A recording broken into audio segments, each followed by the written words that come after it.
So, what is GameCube Tax? Now, GameCube Tax isn't an official thing, but collectors pretty much know what I'm talking about. It's when the GameCube version of a game costs way more than the exact same game that's on another console. And I'm not talking about GameCube exclusives like Paper Mario or F-Zero. I'm talking about games that came out on multiple systems where the GameCube version is the expensive one. The reason I brought up this topic was because I was looking for a Resident Evil Code Veronica. And don't get me wrong, I love my GameCube, but after seeing this price, no. On PS2, you can get Code Veronica for about $25 to $35. Complete in box, might I add. The same game on GameCube cost over $300. Why? It's the exact same game. Why such a huge price difference? Now don't get me wrong, I know there's some different graphical reasons for PlayStation 2 to GameCube and even Xbox, but that's a huge difference in price for the exact same story. Let's look at another example though. We take the Simpsons Hit and Run, and you have it on PlayStation 2 for about $17 or so. But the exact same game with the exact same story? GameCube, it's almost reaching $70. That is crazy to me. Now, a lot of times you're paying for the exact same storyline, the exact same missions, and there's really no difference. The only difference is it's on a tinier disc and it has the word GameCube written all over it. But the real question is why? Why are we seeing these huge differences in prices? Maybe it has something to do with when the GameCube launched, no one really wanted it. At the time, Nintendo was coming off an N64 and PlayStation 2 was kind of dominating the scene. And let's not forget, Microsoft was about to join the battle. And honestly, Nintendo kind of found themselves in third place during that era. Now don't get me wrong, the GameCube was powerful, it had a lot of exclusives, and it had a really amazing controller that I still love to this day. And back then it didn't compare to the PS2, and to be frank, it didn't sell as many copies as a PS2 either. Third-party developers almost prioritized PS2 over GameCube back then, because that's where the audience was at. Back then, people weren't fighting over GameCube games. Back then, they were buying the Grand Theft Autos and the Bully games, when the GameCube was kind of the underdog. But while we kind of think about that, let's look at some more examples of the games who got affected by the GameCube tax, like the game 13. Now, this game is amazing, and I absolutely love the art style and everything about it, but this copy goes for about $30 complete in box on the GameCube, when you can get it on PS2 or Xbox for around $10 complete in box. Let that sink in. Luckily, I only paid $20 at Second and Charles, so there's that. Another great example of this is the underrated game iNinja, where on GameCube you can get it for about $40 complete in box, but why don't you get it on PS2 and slash that price in half and get it for about $20? You're paying just for the fact that it's on GameCube, and GameCube has gotten very popular. But the reason is why?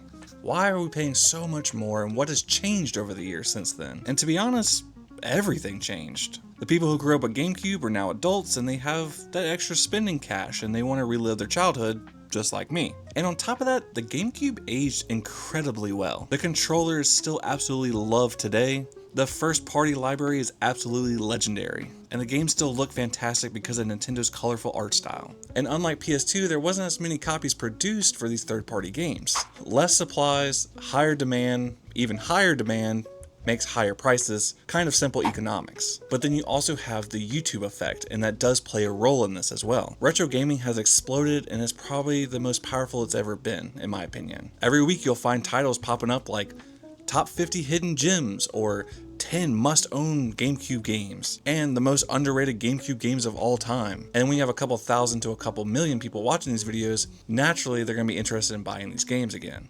I know I was. But now when you look at games that no one cared about 10 years ago, they're exploding in prices. The more creators that recommend them, the more the collectors want to buy them. And the more that the collectors want to buy them, the higher the price they go. And honestly, it's a cycle that's hard to stop rolling once it gets started.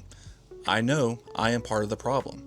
I do buy GameCube games as well as other things as well, but do I have to buy the most expensive version? Like, do I really need to buy Ribbit King on GameCube for almost $170? Or can I save myself almost $100 by just getting it on the PS2? Things to think about.